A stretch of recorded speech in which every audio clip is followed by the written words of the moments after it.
She is fighting and she is determined. And this is my sister Amber that I've known for years. 24-year-old Amber Johnson, a teacher from Decatur, was badly hurt in a car accident over a month ago. She's been in a coma since then, but Johnson's family announced that she just woke up. Thanks for being here for your local news at 10. I'm Marley Capper. It's been an emotional month for family, friends, and students, one full of prayers and hope. WCIA3 Scarlett O'Hara spoke to her older brother, who says she's a fighter. It is hard to see this happen to Amber, as she's one of the most selfless people I know. It should have been like any other track meet, but teacher and coach Amber Johnson's car was struck as she was leaving St. Teresa High School, and the injuries have left her in a coma since late April. Based on her determination, she will be the one to figure out what her recovery will look like and where she will be at the end of this recovery. Johnson's fiance and family have watched her slowly improve until finally she opened her eyes. She's continuing to follow doctors and nurses' commands. It is amazing to see my sister's eyes again. Our family is so ecstatic to be able to see her beautiful face and her eyes. Johnson's older brother Zachary says over the past week, her abilities and awareness have increased, and her recovery looks promising. We've seen her in the sports that she's played, the grit that she has. We've seen her in the classroom as a teacher who also is giving back to her community at St. Teresa. And the community has given back to her. Since the accident, people have held prayer services, T-shirt sales, and raised over $70,000 to help cover medical bills. There are people that may never have even spoken to us, and we think of you every day, and we thank all of you for everything that you've done throughout this. We appreciate it. He says waking up was a small victory. There's still a long road ahead. Johnson will soon be moved to a rehabilitation facility where she'll keep fighting. Again, we're on her time, so we'll see what she determines for us. Reporting in Decatur, Scarlett O'Hara, WCIA3, your local news leader. He says their family would like to plan a benefit event in the future, but they're waiting until Amber can be a part of it so she can see just how many people have stood by her side. Zachary Johnson says the best way people can continue supporting his sister is through their kind thoughts and prayers. If you'd like to keep up with their journey, the family posts updates to a Facebook page called Amber's Army. We'll have details on our website of how you can donate over at WCIA.com. 2 Decatur men are dead tonight after a pair of shootings early this morning. Police say they're not related. The first one happened at 333 East Center Street just after 2 a.m. Police say a 20-year-old man and a 17-year-old juvenile were shot. The 20-year-old died on scene while the juvenile is expected to be okay. Investigative detectives later arrested 18-year-old Kadarius Wright Jarrett for aggravated unlawful use of a weapon in connection to the shooting. The second shooting happened on the 1100 block of East Condon Street at 4:20 in the morning. A 43-year-old man was pronounced dead at the scene. No arrests have been made in connection to this shooting. Officers believe these shootings are unrelated, but they're continuing to investigate. If you know anything, call Decatur Police or Macon County Crime Stoppers.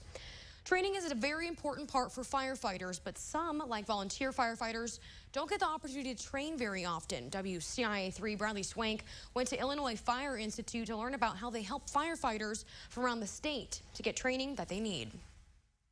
The Illinois Fire Institute held their 98th annual Fire College.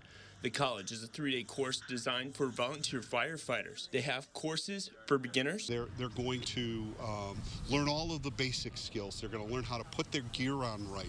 They're going to learn how to pull hose. They're going to learn how to carry ladders and raise ladders. To experienced firefighters. And then we've got all the way up to command officer school that are training them to be better incident commanders in the positions of command.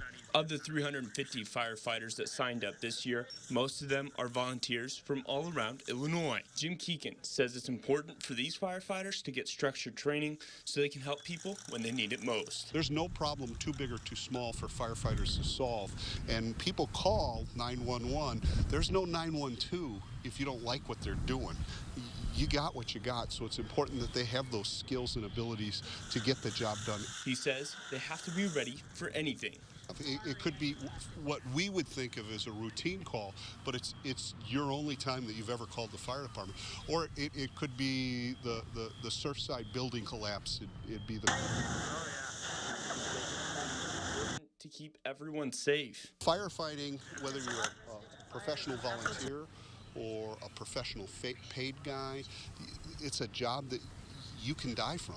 And it's also a job where other people depend on you, their lives depend on you to get it right the first time. He says no matter where you are, whether it's the big city or the smallest apartment in the state, it's important to stay prepared to serve the community. Reporting in Champaign, Bradley Swank, WCIA3, your local news leader.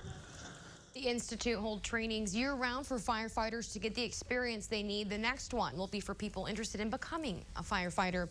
The school will start on Thursday and end on next Saturday. The course is geared towards people trying to earn their spot at a department and beginner firefighters. Students will get a basic knowledge of firefighting.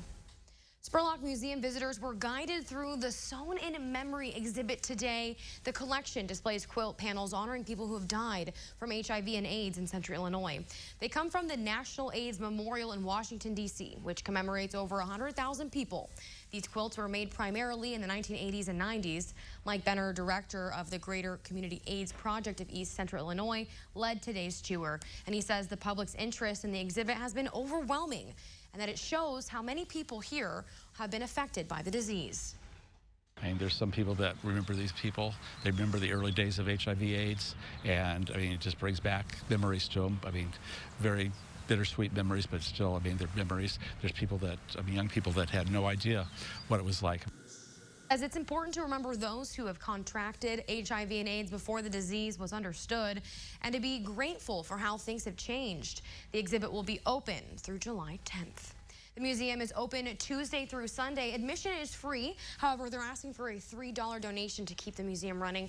And you can go over to our website, WCIA.com, for times of operations. Some students at the U of I are going to have a chance to get fit when they get back to campus. Fitness Premier teamed up with the student Smil apartments to put a fitness center in, a lounge for people that have renting from Smiles. The fitness center will have brand new equipment. It will be accessible 24/7 to students. A franchise owner of Fitness Premier says the two companies have teamed up to allow students to continue their goals at school. I think that people now more than ever are very focused on their health, staying healthy, making sure their immune system stays up. So it's going to be a real benefit for the tenants that they can come access this. Students that live at Smile will not only have access to the new center, but they'll also have access to other Fitness Premier gyms when they get home. The fitness center will be open for students who rent from Smile Residency. They will also have state-of-the-art equipment, and the gym is expected to be open in August when students get back to campus. Jacob Dickey's here. Man, you're normally the one walking to me. I'm walking to you today. Yeah. But we had some great weather this weekend. We're going to keep it up for Monday and Tuesday and Wednesday. You know, we were spoiled rotten this weekend. We were.